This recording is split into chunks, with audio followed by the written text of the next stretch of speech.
welcome to the Borealis Experience. I'm your host Aurora, and I'm very happy to be spending some time with you today. I hope you're doing well. I hope life is light and easy, flowing. If it is difficult, complicated, harsh,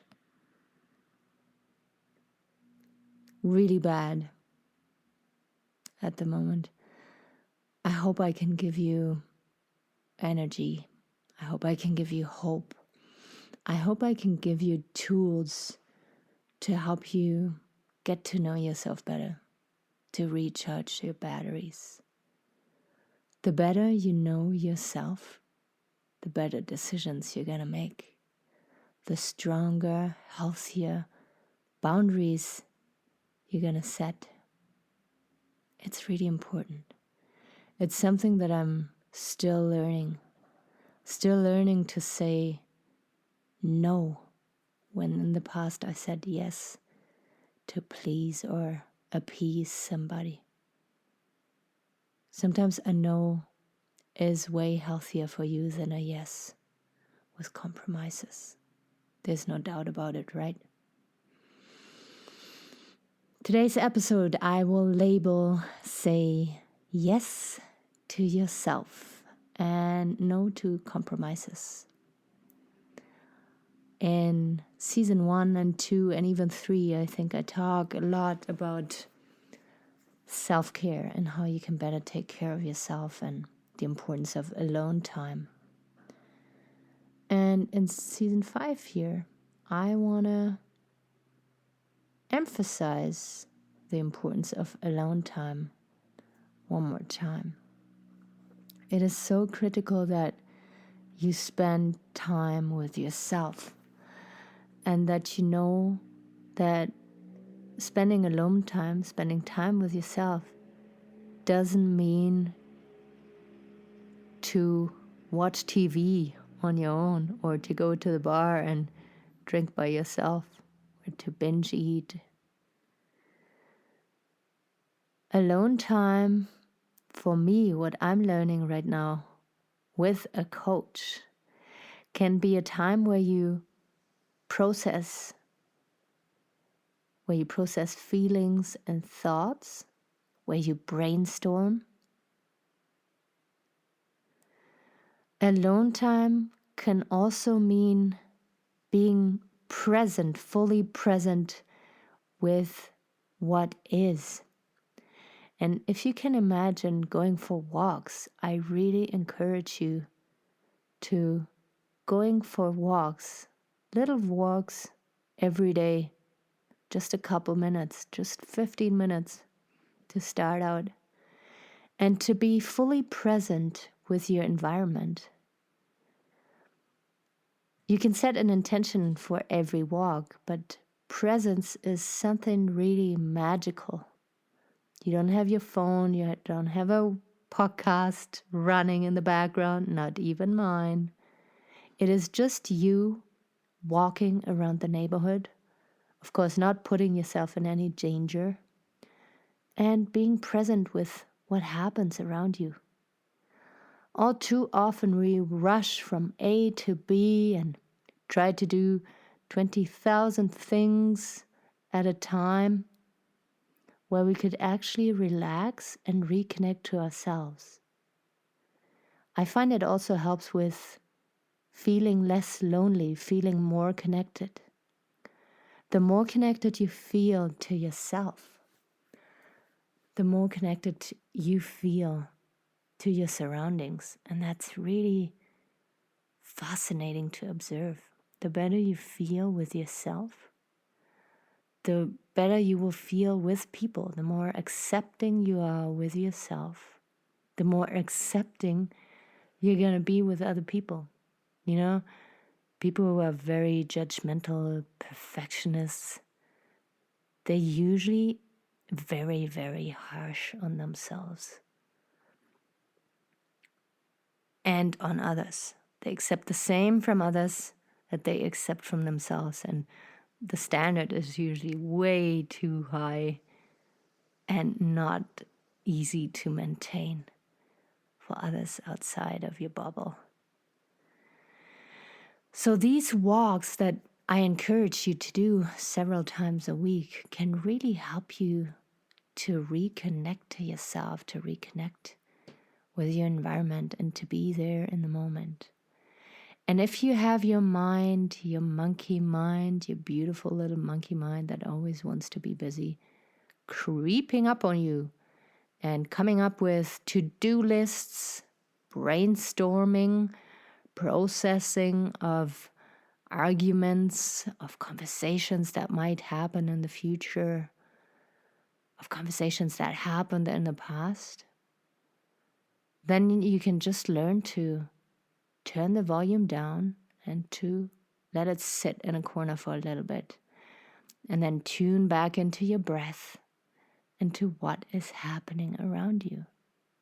Maybe there's people walking around very busily. Maybe there's children playing. Maybe there's cars driving by or bicycles. Maybe you walk in the park or in the forest and you notice trees and plants and animals.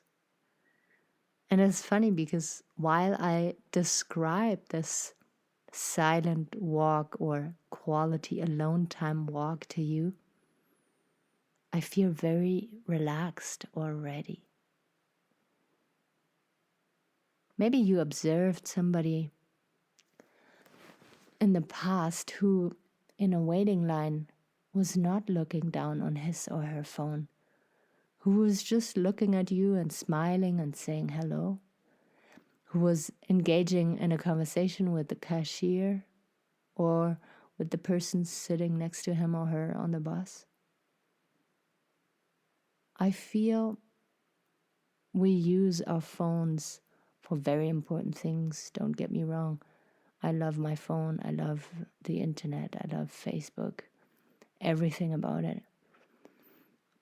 But there comes a point where we forget to interact and connect with our direct environment. And sometimes people start nagging and being upset with you because they don't know how else to make you stop and connect with them. Sometimes an accident happens, or you trip, or you hurt yourself because you were not fully present. Sometimes we lose things like wallets or keys or lipsticks or bubble gums because when we put them away the last time, we were not aware, we were not mindful. We were not consciously putting it away. We just put it somewhere, but had something else in mind. So when you go on these walks without your phone, without any music, and really connect to your environment, it might make you feel very grounded and very good about yourself. It might also bring up stuff that you have been running away from in a long time, and this is why you avoid spending alone time without distractions. But this is very important. It is very important to notice and to observe and to feel, and then to go deeper and to resolve at a later stage. But to see in observing your thoughts and your feelings how you really are doing without compensation, without distraction. It is critical. All too often we run around and, we're not feeling 100% awesome. We call our friend, we call our parents, and we unload our stuff, and they can help us to some degree. And then we go back to our place and same old stuff again. Sometimes they might not even be available. And then you blame it on them why you're not feeling better.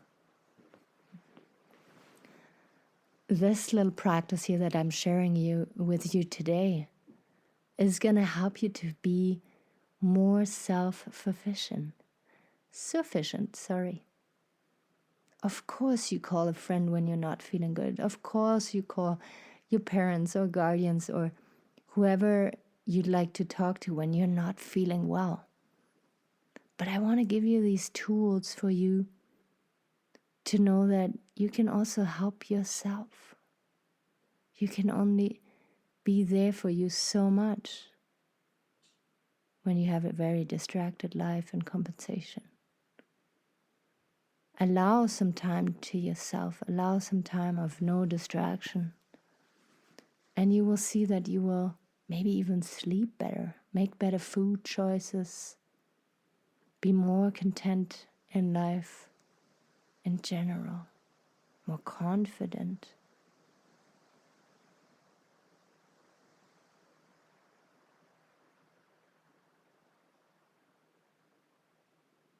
It is really important to take time to yourself.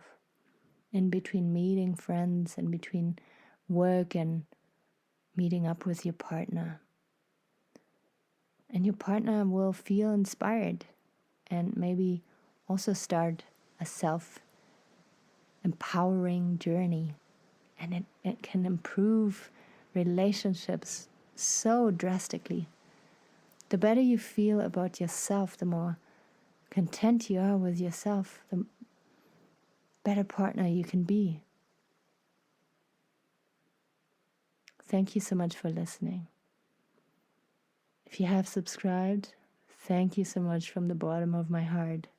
I appreciate you so much for being here. And if you have any requests for episode, never hesitate. Contact me on Facebook and just shoot me a message. Hey, can you talk about this? I will make sure to talk about it. And I don't even have to mention your name. I can if you want to, but I don't have to. And if you want to send me a tap on the shoulder, a hooray, an applaud, then please leave me a review on Apple Podcast. It's the strongest currency amongst podcasters. Thank you so much for listening. I will be out there very soon again.